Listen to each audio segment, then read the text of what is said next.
आवाज़ है नाज़रीन, मैं आसिफ अली और आप देख रहे हैं रूबी उर्दू न्यूज़। सबसे पहले नजर डालेंगे अहम खबरों पर। तेलुगु फिल्म स्टार अल्लू अर्जुन संध्या थिएटर वाक़ये में गिरफ्तार और जमानत मंजूर, दिन भर ड्रामाई वाक़यात। नई दिल्ली में सीएम रेवंत रेड्डी की मरकजी वज़रा से मुलाकात, ज़ेर-ए-इल्तिवा प्रोजेक्ट्स को तकमील करने के सिलसिले में नुमाइंदगी। गोलमेज कॉन्फ्रेंस मुनक़िद करते हुए कांग्रेस हुकूमत की नाकामियों को उजागर किया जाएगा, बीआरएस एमएलसी के कविता का बयान। तोपखाना इलाके में एक शख्स ने अपने बीवी और मासूम बच्चे का कत्ल करने के बाद की खुदकुशी, बीवी के किरदार पर शुबा, कत्ल की वजह।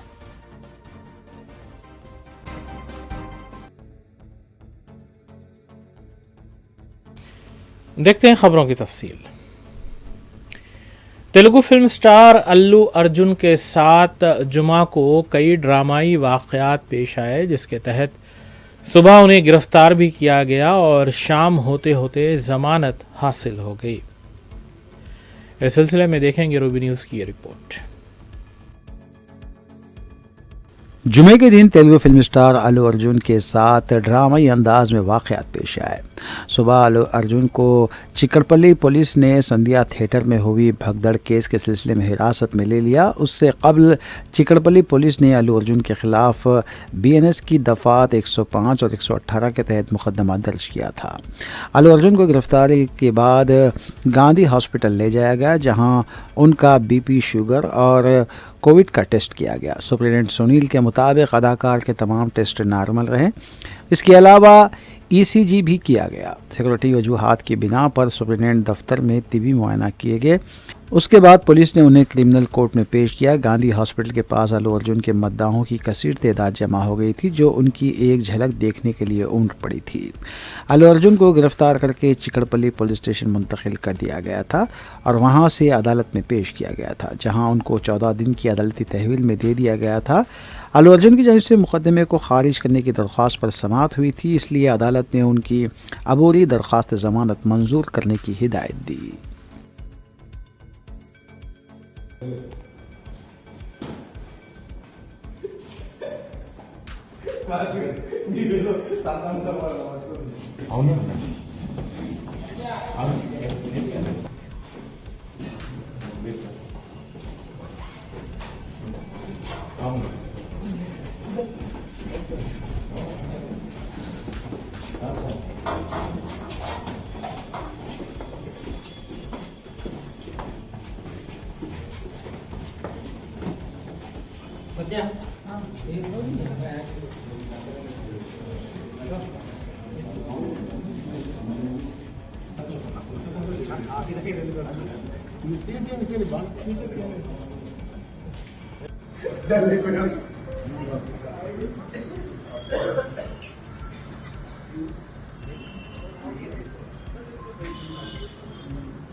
సార్ మీరు ఏం ఆర్డర్ చేయండి, ఏం ఆర్డర్ చేయండి, ఎందుకంటే అర్థం మార్చుకుంటారు అంటే బయట ఒక మనిషి పంపించమంటే సార్ నాకు తీసుకెళ్తాం తప్పలేదు, వెహికల్ తప్పలేదు, ఇదంతా తప్పలేదు. ఈ బెడ్రూమ్ బయటకు వచ్చి బెడ్రూమ్ నుంచి వెళ్ళిపోతాం, స్కూల్ నుంచి వాళ్ళంతా చేశారు. అది ఇది మీకు తప్పకుండా చెప్తున్నా, ఇది మంచి విషయం కాదు. మీరు రండి సార్.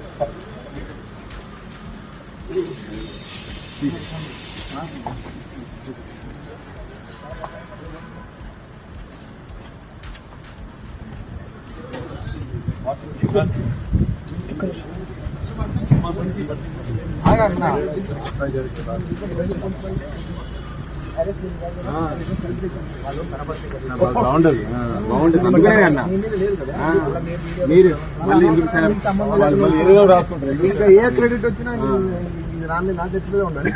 గుడ్ అయినా బ్యాడ్.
अरे मम्मी हेलो चलो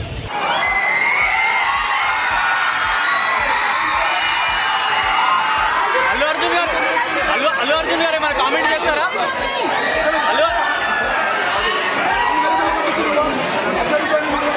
సంతోష్ సంతోష్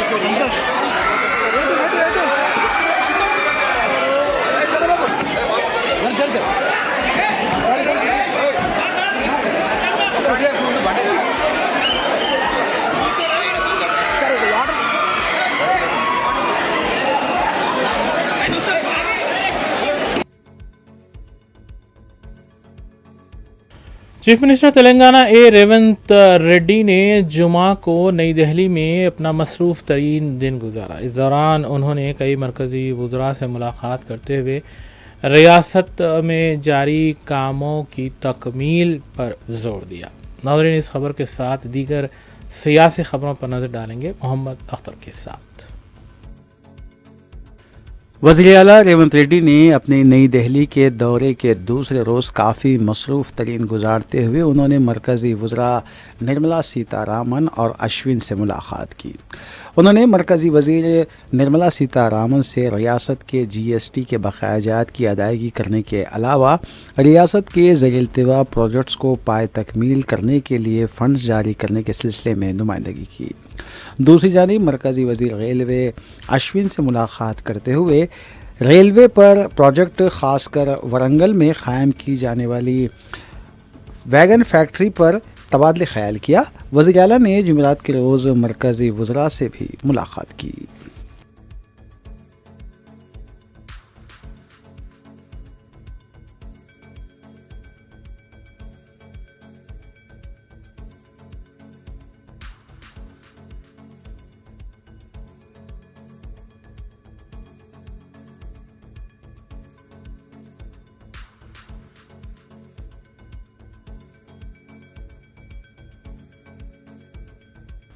वज़ीर माल व हाउसिंग पी श्रीनिवास रेड्डी ने ज़िले खम्मम में खिताब करते हुए बताया कि कांग्रेस हुकूमत रियासत भर में 4,50,000 इंदिरम्मा स्कीम हाउसिंग के तहत मकानात फराहम करने के लिए 80 लाख दरख्वास्तें वसूल हुई हैं। इसके लिए जारिया माह की 16 तारीख से 31 दिसंबर तक सर्वे करने के बाद मुस्तहिक़ीन में मकानात की तक़सीम अमल में लाई जाएगी।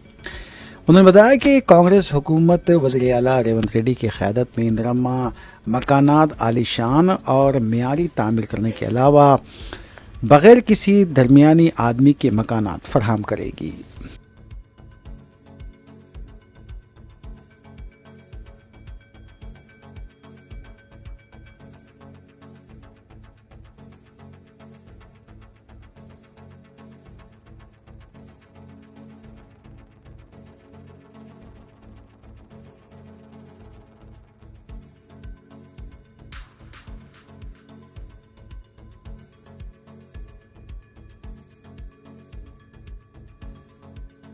रियासती वज़ीर उत्तम कुमार रेड्डी ने निज़ामाबाद का दौरा करते हुए वहां पर निज़ाम सागर प्रोजेक्ट के पास मुनक़्क़िद होने वाली ख़ुसूसी पूजा में हिस्सा लिया। बाद अज़ां उन्होंने बताया कि कांग्रेस हुकूमत वज़ीर आला रेवंत रेड्डी की क़यादत में किसानों को पानी सैराब करने के अलावा किसानों के 2 करोड़ रुपये के कर्ज़जात माफ़ करने के इक़दाम किए और संक्रांति के बाद रैतु भरोसा स्कीम को भी रूबे अमल लाया जाएगा।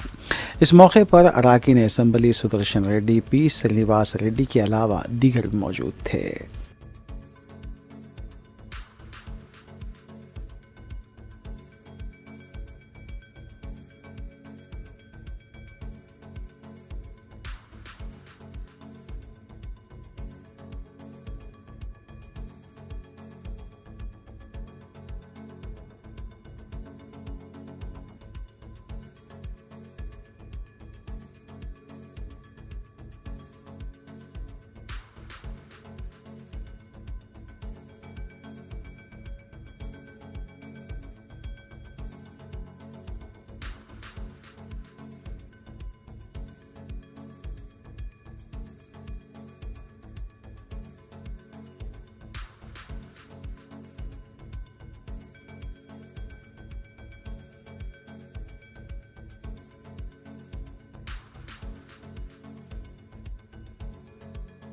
सदर तेलंगाना जागृति व रुकन खानसास कौंसिल के कविता ने मीडिया से बात करते हुए बताया कि हुकूमत की नाकामियों को लेकर 14 दिसंबर को सोमाजीगुड़ा प्रेस क्लब में गोलमेज कॉन्फ्रेंस मुनक़्क़िद की जाएगी। उन्होंने वज़ीर आला रेवंत रेड्डी पर तनक़ीद करते हुए बताया कि वज़ीर आला ने रमज़ान की ईद और बदकमा त्यौहार के मौके पर तोहफ़े न देते हुए ख़वातीन को मायूस किया है। उन्होंने बताया कि तेलंगाना तहज़ीब पर मुबनी बदकमा त्यौहार को साबिक़ BRS हुकूमत ने स्टेट त्यौहार करार दिया था, लेकिन जारिया साल कांग्रेस हुकूमत ने इस त्यौहार को नज़रअंदाज करते हुए फ़नकारों को मायूस किया, जबकि इंतखाबात के मौके पर रेवंत रेड्डी, राहुल गांधी, वेणुगोपाल, प्रियंका गांधी ने वोट हासिल करने के लिए बदकम्मा खेला था। వాళ్ళ నాయకులు నాయకురాళ్ళు అందరూ కూడా పెద్ద పెట్టున బతుకమ్మ ఎత్తినటువంటి పరిస్థితిని మీరు గమనించాలి. ఇవాళ శ్రీమతి ఇందిరా గాంధీ గారు మరి తను బతుకమ్మ ఎత్తుకొని తెలంగాణ ప్రజలకు బతుకమ్మను శుభాకాంక్షలు చెప్పినటువంటి వ్యక్తి. తర్వాత శ్రీమతి సోనియా గాంధీ గారు ఆవిడ బతుకమ్మ ఎత్తుకొని ఆమె తెలంగాణ ప్రజలందరూ కూడా బతుకమ్మ శుభాకాంక్షలు చెప్పారు. ఇదిగోండి మన తెలంగాణలోనే ఎన్నికల ముందు ర్యాలీలో ప్రియాంక గాంధీ గారు, రాహుల్ గాంధీ గారు బతుకమ్మ ఎత్తుకొని తెలంగాణ ప్రజలకు శుభాకాంక్షలు చెప్పారు. తర్వాత ప్రియాంక గాంధీ గారు అద్భుతమైనటువంటి ట్వీట్ చేసిండ్రు. ఏమని చేసిండ్రు? తెలంగాణ ప్రజలందరికీ ప్రత్యేకంగా తెలంగాణ ఆడపడుచులందరికీ బతుకమ్మ పండుగ శుభాకాంక్షలు. ఎందుకంటే 1978లో ఓరుగల్లు మహిళలతో కలిసి మా నానమ్మ శ్రీమతి ఇందిరాగాంధీ గారు బతుకమ్మ ఉత్సవాల్లో పాల్గొనడం ఒక మధుర స్మృతి అని చెప్పి ప్రియాంక గాంధీ గారు చేసినటువంటి ట్వీట్ ఇది. అంటే ఓట్లు ఉన్నప్పుడు మాత్రం మన పండుగలు వనుకొస్తాయి. ఓట్లు ఉన్నప్పుడు బతుకమ్మ తెలంగాణ ప్రత్యేక పండుగని, తెలంగాణ ఆడపడుచులందరికీ శుభాకాంక్షలు చెప్పాలని ఓట్లు ఉన్నప్పుడు గుర్తొస్తాయి. ఆ వీడియో చూపి. ఇగో ఇందులో అయితే అద్భుతమైన వీడియో అండి ఇది, మీరు తప్పకుండా చూపించాలి మీడియా మిత్రులు. రేవంత్ రెడ్డి గారు, రాహుల్ గాంధీ గారు, కేసీ వేణుగోపాల్ గారు, జయరాం రమేష్ గారు అందరూ కలిసి కోలాటము బతుకమ్మ కలిపి ఆడుతున్నారు. పాపం అక్కడ కూడా మా బట్టెన్నను వెనక వరుసలు పెట్టిండ్రు. సామాజిక తెలంగాణలో బట్టెన్నను వెనక వరుసలు పెట్టి వీళ్ళ అగ్రనాయకులందరూ కలిసి బతుకమ్మ ఆడిండ్రు. బతుకమ్మ ఆడి ఓట్లు ఉన్నాయి కాబట్టి ఎన్ని ఆటలన్నా ఆడతారు అన్నట్టు. కానీ ఓట్లు అయిపోగానే తెలంగాణ బతుకమ్మ ఎవరిది, ఎవరు ఆడిండ్రు, ఎందుకోసం బతుకమ్మని చేయాలి, ఎందుకోసం మరి మేము బతుకమ్మను గౌరవించాలి, తెలంగాణ తల్లి చేతుల బతుకమ్మ ఎందుకు ఉండాలి అని వాళ్ళ వెర్రి ప్రశ్నలు, వింత ప్రశ్నలు, వితండవాదం చేస్తున్నారు. ఎందుకు ఉండాలంటే కేసీఆర్ గారు ముఖ్యమంత్రిగా ఉన్నప్పుడు ఇక మీరు బాగా మాట్లాడుతున్నారు కదా, గెజెట్ ఇయ్యలే, జీవో ఇయ్యలేని. బతుకమ్మ పండుగ గురించి బతుకమ్మను రాష్ట్ర పండుగ చేస్తూ జీవోఎస్ నంబర్ 2 ద్వారా రాష్ట్ర పండుగ బతుకమ్మని ఇచ్చింది. మరి వాళ్ళ ముఖ్యమంత్రి గారిని మేము సూటిగా ప్రశ్నిస్తున్నాం. రాష్ట్ర పండుగ అయినటువంటి ఈ బతుకమ్మ పండుగను అవమానించే విధంగా మాట్లాడుతున్నటువంటి మీ మంత్రులను, మీ కాంగ్రెస్ పార్టీ నాయకులను వాళ్ళ మీద మీరు ఏం చర్యలు తీసుకుంటారు? ఇది మన రాష్ట్ర పండుగ అని అధికారికంగా ప్రకటించుకున్నాం. రాష్ట్ర పండుగను అవమానపరిచే విధంగా మేము చేసుకోము, మాకు సంబంధం లేదు, ఎవరు చేసిండ్రు, ఎక్కడ చేసిండ్రు అని వింత ప్రశ్నలు మాట్లాడుతున్నటువంటి మీ నాయకులకు మీరు ఏం ఏం ఏం శిక్ష వేస్తారు? అంటే ఆంబోతులను వదిలినట్టు ఆడబిడ్డల పండుగ మీద మాట్లాడడానికి మీరు మీ మంత్రుల్ని, నాయకులను వదిలిపెట్టినరా? ఇది వాళ్ళకి చెప్పాలి మీరు. ఎందుకంటే ఎటువంటి అటు మాట్లాడడం, ఆడపిల్లలే కదా మమ్మల్ని అడగరులే అని మీకేమన్నా, ఎందుకింత అభిజాత్యం నాకు అర్థం కాదు. ఎందుకింత పొగరు? ఇట్లా ఉంటుందా? ఎందుకింత పిరికితనం అని కూడా ఒకసారి ఆలోచించుకోవాలి. ఎందుకంటే బతుకమ్మ మీరు తెలంగాణ తల్లి రూపం మార్చేది ప్రజల ఆమోదం ఉన్నట్టయితే అసలు జీవోతోనే అవసరం ఏముంది? ఇంకో రకంగా పెడితే కేసులు పెడతామని బెదిరించేటట్టు గెజెట్ ఇవ్వాల్సిన అవసరం ఏముంది? ఇంత పిరికితనం ఏంది? ముఖ్యమంత్రి గారు ఇవాళ ప్రతి జిల్లాలో ఒక చిన్న పోస్ట్ సోషల్ మీడియాలో పెడితే వాళ్ళ మీద కేసులు పెడుతున్నారు. వాళ్ళ మంత్రులు ఫోన్ చేసి బెదిరిస్తున్నారు, వాళ్ళ నాయకులు ఫోన్ చేసి బెదిరిస్తున్నారు. ఓన్లీ బీఆర్ఎస్ కార్యకర్తలనే కాదు, సామాజిక మాధ్యమాల్లో ఒక ప్రెస్ మిత్రుడు పోస్ట్ పెట్టినా కూడా ఫోన్ చేసి బెదిరించేటటువంటి పరిస్థితి వచ్చింది.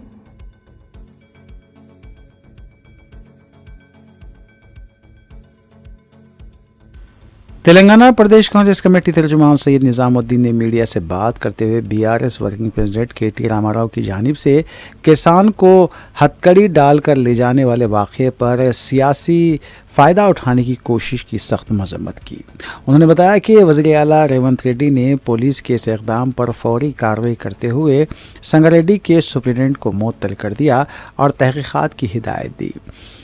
तर्जुमान कांग्रेस सैयद निज़ामुद्दीन ने बताया कि बीआरएस के 10 साला दौर इख्तिदार में मिर्ची के किसानों और दीगर काश्तकारों पर कई मरतबा लाठीचार्ज किया गया और जुल्म सितम करने के बावजूद आज कांग्रेस हुकूमत पर तनकीद की जा रही है। संगारेड्डी में लगचेरला के फार्मर के साथ हुआ, फार्मर की तबीयत खराब हुई और उसको हॉस्पिटल ले आने डब्बे हथकड़े डाल के ले गए। सोशल मीडिया पे आते ही तेलंगाना के चीफ मिनिस्टर आदरणीय श्री अनमुला रेवंत रेड्डी जी इमीडिएट रिएक्ट करते हुए उस पर एक्शन लिए। संगारेड्डी जेल के सुप्रीटेंडेंट को संजीव रेड्डी जी को सस्पेंड किया गया। इससे यह चीज खत्म नहीं होती, इसमें और भी इंक्वायरी होगी। बाद में अगर कुछ और भी फाइंडिंग्स मिलते हैं तो उस पर सीरियस एक्शन लिया जाएगा।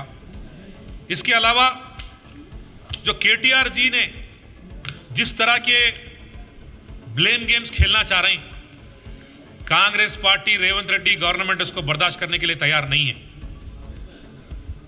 मैं ये नहीं कह रहा हूं कि जो है कोई गवर्नमेंट गलत नहीं कर सकती, गलती नहीं होती गवर्नमेंट में, हकीकत में गवर्नमेंट में गलती हो सकती है, लेकिन उसके ऊपर एक्शन जो लेने का जो टाइमिंग है, इमीडिएटली उस पर एक्शन लेना और गैर इंसानी चीज के ऊपर एक्शन लेना, ये कांग्रेस गवर्नमेंट की पहचान है, रेवंत रेड्डी जी की पहचान है। अगर हम बीआरएस पार्टी का अगर हम ट्रैक रिकॉर्ड निकालें, 10 साल जब केसीआर जी ने चीफ मिनिस्टर थे, खम्मम में इंसिडेंट हुआ, उस खम्मम के इंसिडेंट में फार्मर्स, किसान जो है, हमारी मिर्ची को जरा रेट बढ़ा के दो, हम लोग काफी मेहनत करे हुए हैं इसके पीछे, तो हमको थोड़ा सा अच्छा रेट दो बोल के पूछे, पूछना गलत हो गया, उनको लाठीचार्ज करके उन्हें प्रोटेस्ट करते जो उनको अरेस्ट करे, हथकड़ियां डाल के, पैरों को चैन डाल के ले गए। ये किस हद तक जुल्म करे आप? इसके अलावा एक चीज से नहीं रुकती, उसके अलावा जो है यादाद्री भुवनगिर में regional ring roads land acquisition के वक्त किसान ये बोल रहे थे कि हमारे आबो अब्जाज की कमाई हुई जायदाद है ये, जिसके जरिए वो लोग भी जो है ना इसके जरिए जिंदगी गुजारे और हमारी रोजगारी भी इससे जुड़ी हुई है, हमारी जमीन मत लो, बाजू गवर्नमेंट की जमीन है वो ले बोले, उसको जो है ना वो भी नहीं सोच के उसको भी जो है ना हथकड़ियां डाल के उनको भी जो है ना 3rd डिग्री इस्तेमाल करे। इसके अलावा नेराला में लारियों की रेती के लारियां जाने की वजह से लोगों के एक्सीडेंट हो रहे, बच्चों पे एक्सीडेंट हो जा रहे, हमारे शौहर का एक्सीडेंट हो जा रहा, हमारे लोगों का बहुत ही मुश्किलों का सामना करना पड़ा, बल्कि वो लोग प्रोटेस्ट करे। 5 दिन तक उनको किसी को नहीं मालूम है ऐसा ले आके जगह में। बेगमबाजार पुलिस स्टेशन हदूद के इलाके तोपखाना में एक अफसोसनाक वाक़या पेश आया, जिसके दौरान एक बाप ने अपने बेटे और अपनी बीवी का गला काट कर कत्ल किया और उसके बाद ख़ुद भी उसने ख़ुदकुशी कर ली। इस वाक़े की वजह शौहर की जानिब से बीवी के किरदार पर शुबा बताया जा रहा है। नाज़रीन, इस खबर के साथ दीगर खबरों पर तफसीली नज़र डालेंगे सना अहमद के साथ। बेगमबाजार पुलिस स्टेशन के हुदूद में तोपखाना इलाके में एक शख्स ने अपनी बीवी और मासूम बच्चे का कत्ल करने के बाद खुदकुशी कर ली। तफसीलात के मुताबिक सिराज ने पहले अपनी बीवी आलिया और बच्चे का गला काट कर कत्ल कर दिया। तफसीलात के मुताबिक रियासत उत्तर प्रदेश से ताल्लुक़ रखने वाले सिराज बेगमबाजार तोपखाना इलाके में बीवी और 2 बच्चों के साथ मुकीम थे और वो चूड़ियों की दुकान में काम किया करता था। चंद दिन कबल ही उसने बेगम बाजार में मकान किराए पर हासिल किया था। उसने अपनी बीवी का गला काट कर कत्ल कर दिया और उसके बाद छोटे बेटे फैज़ान का गला काट कर कत्ल कर दिया। इसके बाद खुद फांसी ले ली। मुतवफ़ी सिराज का दूसरा बेटा अली जान, जो माँ के बाजू सो रहा था, अचानक जब वो बेदार हुआ तो माँ के चेहरे पर खून देखा और फिर बाप की लाश लटकती हुई नजर आई। उसने फौरी पड़ोसी को इत्तला दी और फिर पुलिस को तलब कर लिया गया। इस वाक़े से इलाके में सनसनी देखी गई। मुकामी अवाम की इत्तला पर पुलिस मुकाम वाक़या पहुंची। क्लूज टीम को भी तलब कर लिया गया। बताया जाता है कि 2 दिन कबल ही सिराज अपने अफराद ख़ानदान को उत्तर प्रदेश से हैदराबाद ले आया था। पुलिस ने बताया कि जो खुदकुशी नोट बरामद हुआ है उसके मुताबिक सिराज ने अपनी बीवी के किरदार को इस कत्ल की वजह बताई है। बेगम बाजार ఏరియాలో ఎర్లీ మార్నింగ్ 4 to 4:30 ఆ ప్రాంతంలో మన పోలీస్ స్టేషన్కి ఒక ఇన్ఫర్మేషన్ వచ్చింది. ఇందులో తోప్ఖానా ఏరియాలో తోప్ఖానా లైన్ సంబంధించి ఒకటి శశి బ్యాంగిల్స్ అపార్ట్మెంట్స్ అని చెప్పి ఒకటి ఉంది. అందులో 3rd ఫ్లోర్లో ఒక సిరాజు అలీ మరియు అతని భార్య అలియా, అతని 2 కొడుకులు ఐసన్, అలీజాన్ పెద్ద కొడుకు, ఐసన్ చిన్న కొడుకు, వీళ్ళు నలుగురు కూడా అపార్ట్మెంట్లో రీసెంట్గా 2 days బ్యాక్ వచ్చిరని తెలిసింది. ఈ సిరాజ్ అలీ ఒక గత 6 to 7 years నుంచి మహీ బ్యాంగిల్ స్టోర్స్ అనే దాంట్లో బ్యాంగిల్ స్టోర్ పనిచేస్తుంటాడు. అందులో ఇతను నేటివ్ యూపీ ఫిరోజాబాద్.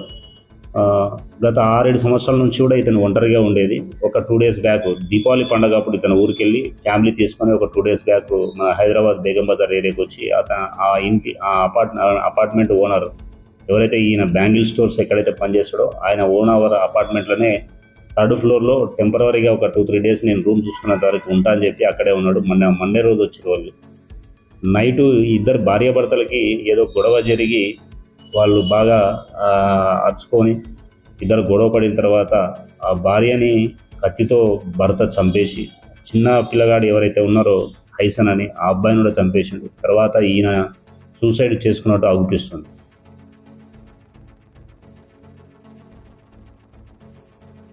एसटीएफ और एक्साइज पुलिस ने धूलपेट में गांजे की सरगना अंगूरी बाई को गिरफ्तार कर लिया है। बताया जाता है कि अंगूरी बाई धूलपेट में 3, मंगलहाट में 4 और आसिफ नगर में 10 केसेस में मुलविस बताई गई हैं।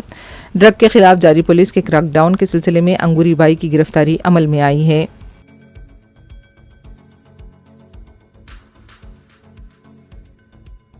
जुमे की सुबह के अवलिन सातों में जू पार्क के अकबी हिस्से में वाक़ क्वार्टर्स के पास स्क्रैप के सामान में आग लगने का वाक़या पेश आया।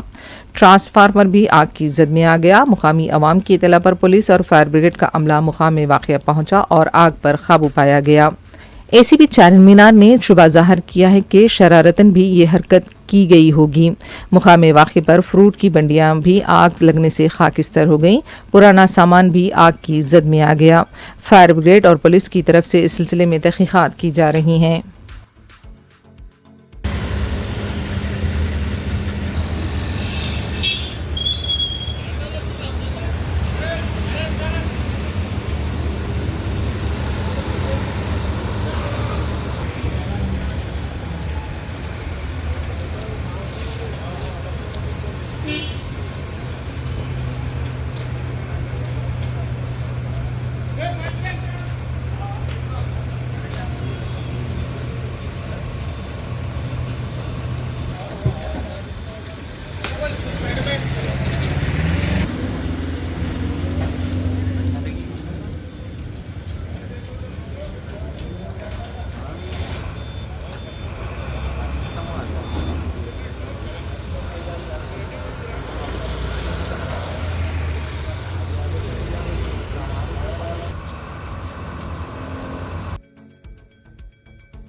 कुल में इत्तेहादुल मुस्लिमीन के अरकान असम्बली मुतल्लिक़ा हल्क़ों में अवामी फलाह बहबूद के कामों में भी मसरूफ़ हैं। इस सिलसिले के तहत मजलिसी रुकन असम्बली हल्क़े कारवान कौसर मोहिउद्दीन ने रेती गली अक़ब GM के function hall universal aluminium and glass workshop company का रस्म इफ्तिताह अंजाम दिया। इस मौके पर उनके हमरा मजलिसी डिवीज़न कॉरपोरेटर्स भी मौजूद थे। ये एक नई UPVC कंपनी है जो मुख्तलिफ़ किस्म के UPVC doors, Windows, fixed frames के अलावा दीगर अशिया तैयार करती है। इसके प्रोप्राइटर सुहेल बिन हसन हैं, जबकि इस मौके पर मोहम्मद अनवर, मोहम्मद मुबीन ने मेहमानों और शुरका का खैर मक़दम किया। इस मौके पर कंपनी इफ्तिताही ऑफ़र के तौर पर 1000 स्क्वायर फीट के काम पर 10% डिस्काउंट भी ऑफ़र कर रही है।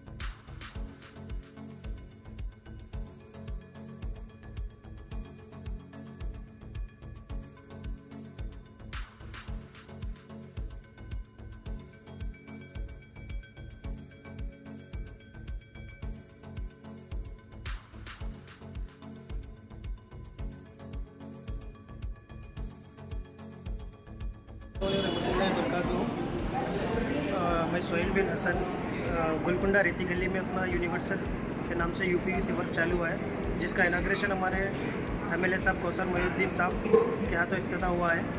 हमारे पास डोर, विंडोज़, UPVC वर्क पूरा कंप्लीट जो भी UPVC का वर्क है इंशाल्लाह रीजनेबल रेट्स पे हुई। आप इंशाल्लाह कांटेक्ट करिए।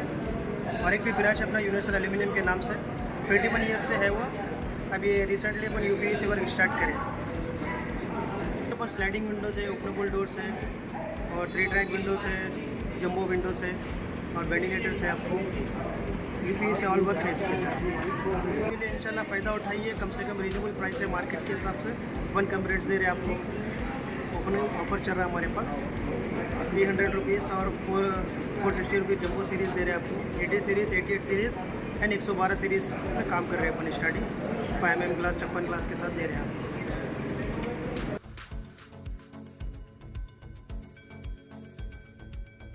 तेलंगाना के साबिक वजीर और BRS पार्टी के कारगुजार सदर KT रामाराव के खिलाफ फार्मूला E कार रेस मामले के सिलसिले में ACB की कार्रवाई को लेकर गवर्नर की हरी झंडी की इत्तला है। बताया जाता है कि वजारत बल्दी नज़्म व नस्क़ की तरफ से महकमे इंसदाद रिश्वत सतानी से शिकायत की गई थी। इसी के तनाजुर में गवर्नर की तरफ से KTR के खिलाफ कार्रवाई के लिए हरी झंडी दिए जाने की इत्तला है।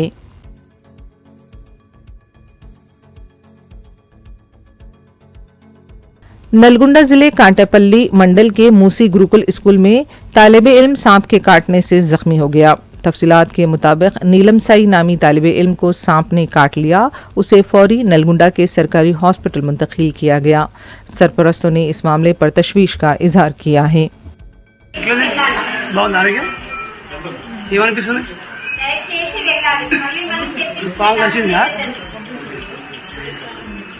చూసావా పావులే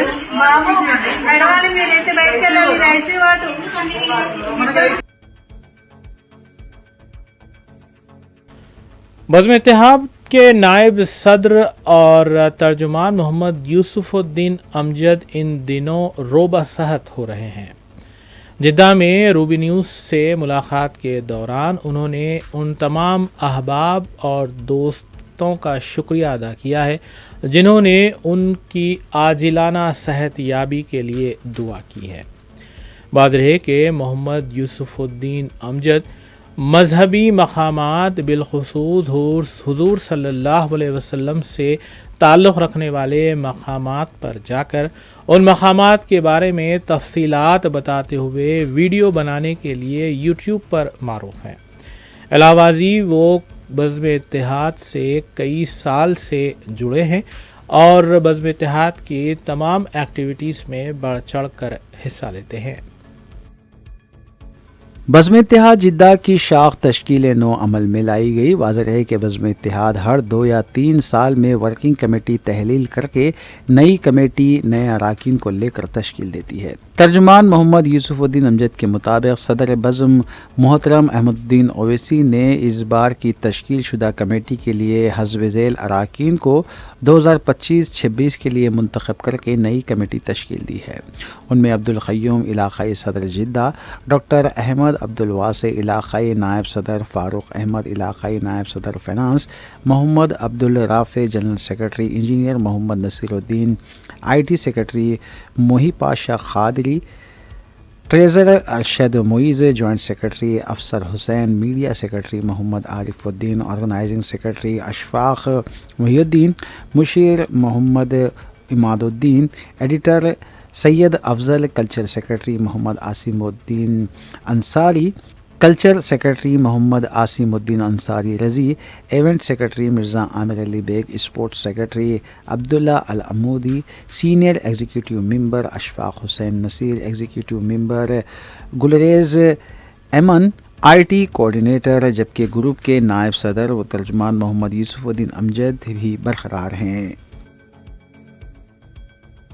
अस्सलाम वालेकुम नाज़रीन, इस वक्त हम जिद्दा में जनाब यूसुफ अमजद साहब के पास हैं जो बज़्म इत्तेहाद ग्लोबल के नायब सदर हैं और तर्जुमान भी हैं, और साथ ही साथ बज़्म इत्तेहाद जिद्दा से आपका गहरा ताल्लुक़ रहा है और आपकी बीमारी की इत्तला से काफ़ी लोगों को जो है मायूसी हुई थी, अफसोस हुआ था और कई लोगों ने दुआएं भी की। हम चाहेंगे कि सर इस बारे में कुछ बोलें। बेशक मेरे को जो स्ट्रोक हुआ, ब्रेन स्ट्रोक हुआ, जिससे मेरे को राइट लेग और राइट हैंड जो है ना इफेक्ट हुए।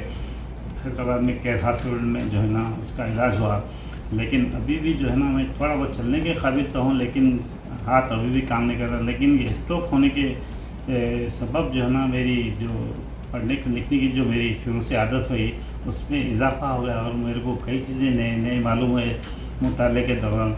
जैसा शरह सुदूर बहुत शौक़ से पढ़ता हूँ, जो 800-900 साल पहले लिखी हुई हज़रत इमाम सियूती की लिखी किताब है, इसका उर्दू में तर्जुमा है, हैदराबाद में मिलती।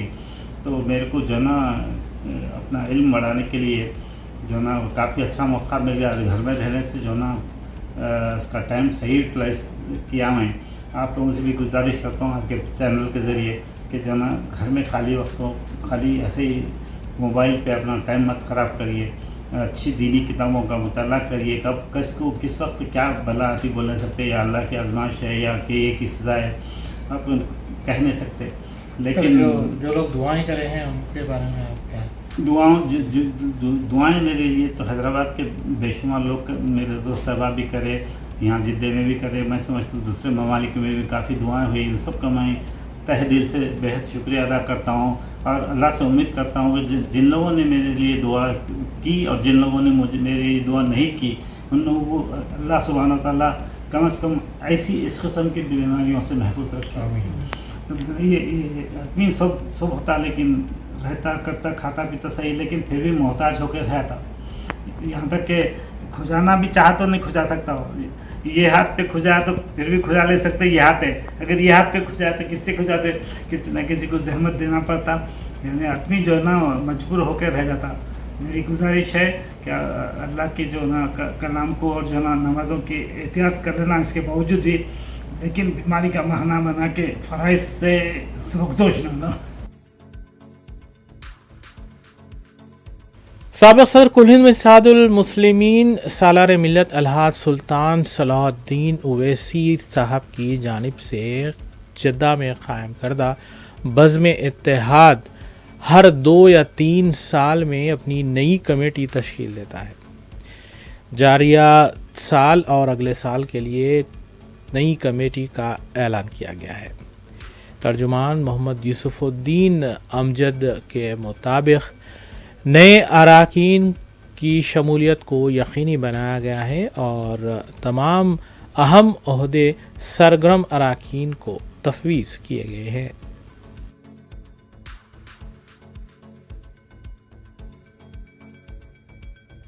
आखिर में देखते हैं सुर्खियाँ एक बार फिर। तेलुगु फिल्म स्टार अल्लू अर्जुन संध्या थिएटर वाक़ये में गिरफ्तार और जमानत मंजूर, दिन भर ड्रामाई वाक़यात।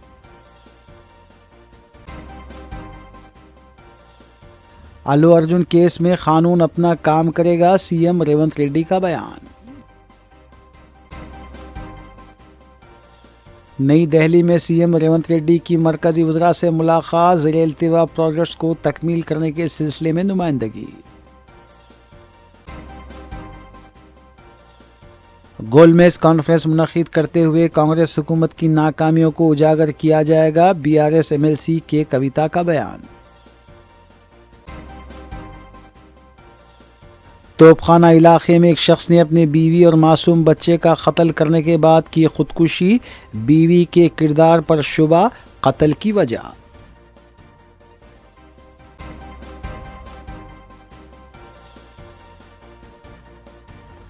इसी के साथ रूबी न्यूज़ यहीं इख्तिताम पजीर होती हैं। रियासती, क़ौमी और बैनुल-अक़वामी ख़बरों के लिए देखते रहिए रूबी न्यूज़। हम इस उम्मीद के साथ आपसे इजाज़त लेंगे कि आपका आने वाला दिन अच्छा होगा। अस्सलाम वालेकुम।